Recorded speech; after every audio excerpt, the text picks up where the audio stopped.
Rytojus priešininkas kaip komanda debiutuoja Eurolygos turnyre, bet nežiūrint į tai savo gretose turi žaidėjų, kurie jau turi Eurolygos patirties, kaip Kinsey, kaip Rochester, kaip du rusų rinktinės žaidėjai, kurie žaidė pačiam aukščiausiam lygiui, tiek Fostovas, tiek Antonovas, taip kad komanda treniruojama mums žinome trenerio Bagatskio, turi tikslus, ko galima geriau pasirodyti debiutiniam turnyre. Kol kas sezone nepralaimėjo ne vienų rungtynių, oficialių rungtynių. 3 laimėtos rungtynės VTB lygoje ir 1 Eurolygoje. Po didelio atsilikimo italų komandai vis tiek rungtynių gale priešininką nugalėjo, taip kad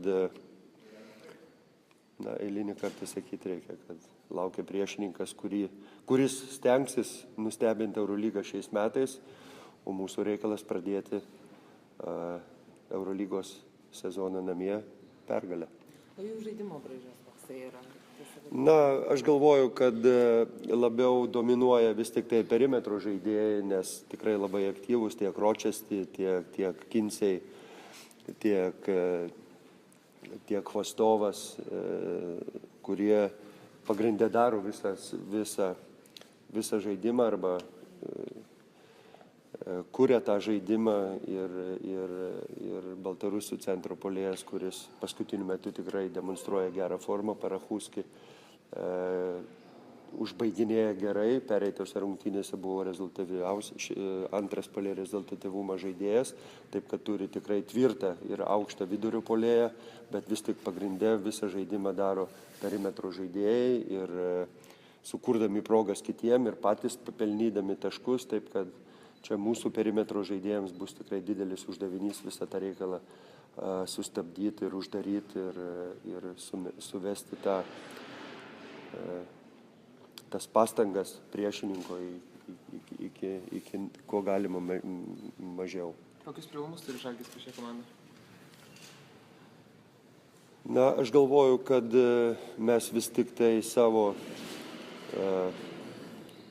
priekinę liniją esam stipresni ir mes galbūt stipresni pozicinių puolimų, bet pažiūrėsim, kaip pačios rungtynės pavyks ir mums pavyks visą tai išnaudoti.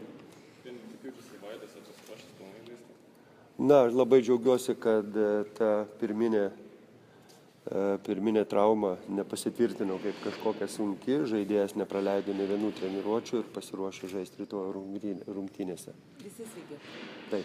Kokia dabar stadija yra Kasparas Citsakaras? Aš galvoju, kad artimiausių metų jisai pradės lengvai treniruotis jau su komanda, bet vis tik dar užtruks, kol įsijungs į oficialias varžybas. Ar yra kažkokių naujienų dėl žaidėjo kažko? Šiuo atveju neturiu nieko naujo pasakyti.